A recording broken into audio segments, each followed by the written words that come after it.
Welcome to GK facts. करण में जानेंगे वीडियो के अंदर। तो अभी जो है आप सभी को पता है कि 22 जनवरी का वो दिन जब राम मंदिर की प्राण प्रतिष्ठा करी गई थी, उससे पहले की खबर निकल कर आ रही है कि पाक और चीन ने मिलकर राम मंदिर की जो वेबसाइट थी, और भी वेबसाइट राम मंदिर के अलावा और भी यूपी की जो वेबसाइट थी, अदर जो वेबसाइट थी, उन्हें हैक करने की कोशिशें हुई थी जो कि नाकाम हो गई, जिसमें करीबन 1244 आईपी एड्रेस ऐसे थे जिन्हें बंद कर दिया, जिन्हें जो है रोक दिया गया था वहां पे। ठीक है, तो पापा और बेटे की तरफ से जो है राम मंदिर की वेबसाइट को हैक करने की कोशिश हुई थी। क्यों हुई थी और इसको कैसे नाकाम करा गया, वो सब हम जानने वाले हैं। और आपको सभी को पता होगा कि जब राम मंदिर बना था तो पाकिस्तान से लेकर बाकी जो मुस्लिम कंट्रियां हैं और ओआईसी ने मिलकर भी इसका जमकर विरोध किया था कि ये गलत हुआ है। ठीक है, तो चलिए जानते हैं, पता करते हैं कि कैसे पाक और चीन ने इस वेबसाइट को हैक करने की कोशिश करी थी और भारत ने इसको किस तरीके से इसका सामना करा है।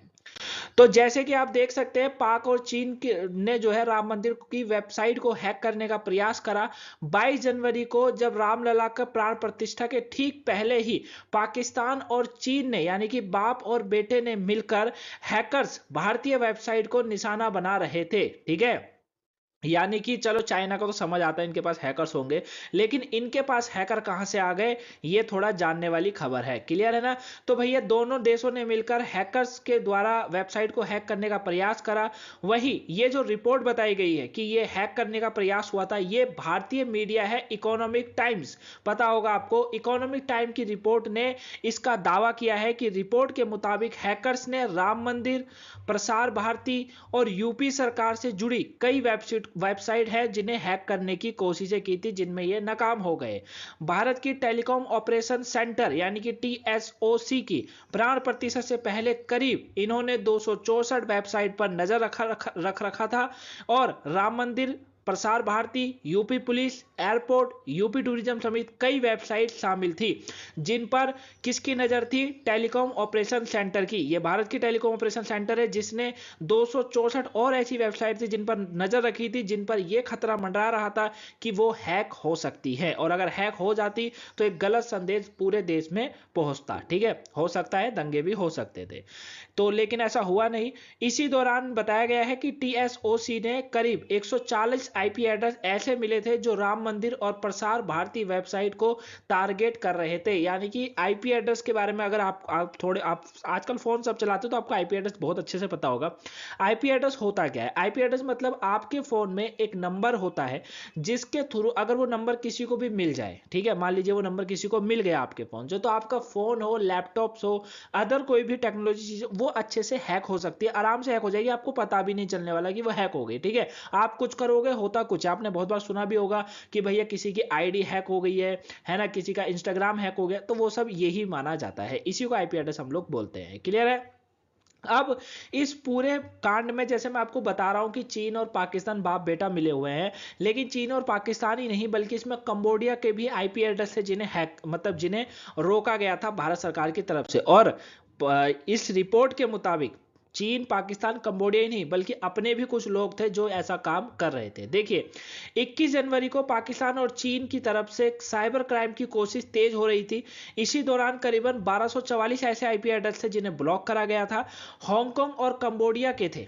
ठीक है, इसमें 999 जो थे वो चीन के थे, यानी कि सबसे ज्यादा चीन के थे, जबकि बाकी बेटे के यानी कि पाकिस्तान के थे, उसके बाद हांगकांग के भी मिले कुछ, और उसके बाद कंबोडिया के भी थे। मतलब आप समझ सकते हो, इससे आप एक अनुमान लगा सकते हो कि हमारा राम मंदिर बना, ठीक है, पूरी दुनिया की नज़र, पूरी दुनिया ने हमें शाबाशी भी दी, मुस्लिम कंट्रियों को छोड़ के बात करो, बाकियों ने हमें शाबाशी भी दी कि भैया आपने इतना बड़ा मुद्दा सॉल्व करवा दिया, मोदी सरकार ने।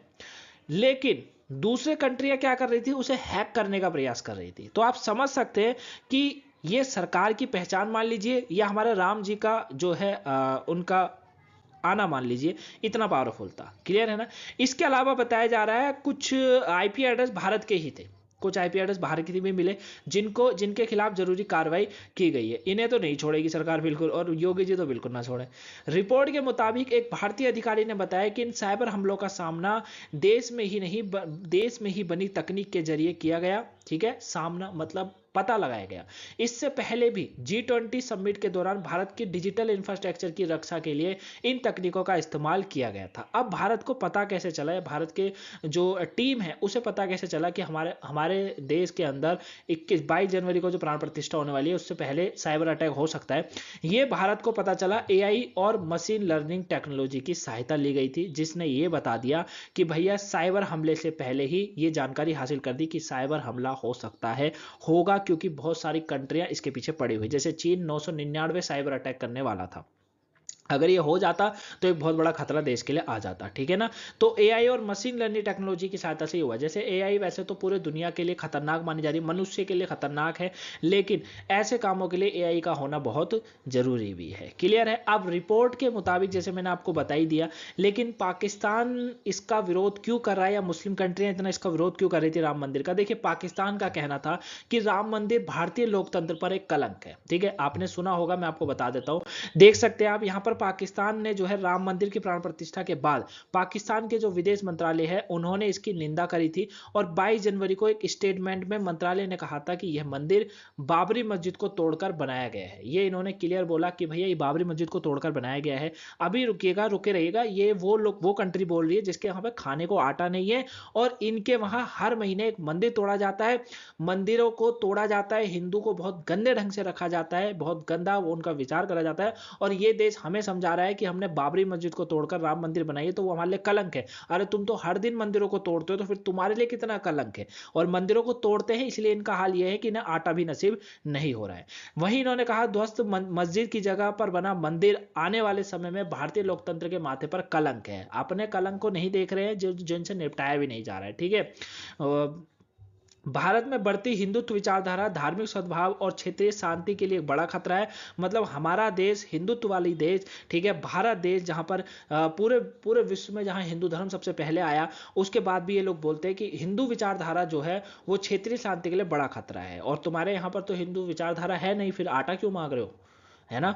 ऐसा करके ये कहते हैं कि भारतीय मुस्लिमों की दरकिनार करने की कोशिश कर रहे हैं, और इसके अलावा पाकिस्तान ने यूएनए में भी राम मंदिर का जो है मामला उठाया था। वहीं पाकिस्तान ही नहीं बल्कि एक OIC संगठन है, उसने भी जो इस्लामिक स्थल है उसने भी ये बोला कि जो इस्लामिक स्थल को मिटाने की चिंता का विषय बताया। पूरे विश्व में OIC ने ये भी बोला है। OIC मतलब क्या होता है, OIC एक इस्लामिक सहयोग संगठन इसको बोला जाता है, ठीक है, यानी कि ऑर्गेनाइजेशन ऑफ इस्लामिक कॉर्पोरेशन, ठीक है, ऑर्गेनाइजेशन ऑफ इस्लामिक कॉर्पोरेशन के नाम से जाना जाता है। 1969 में इसकी जो है स्थापना करी गई थी। एक अंतरिक्ष सरकार संगठन है, ठीक है।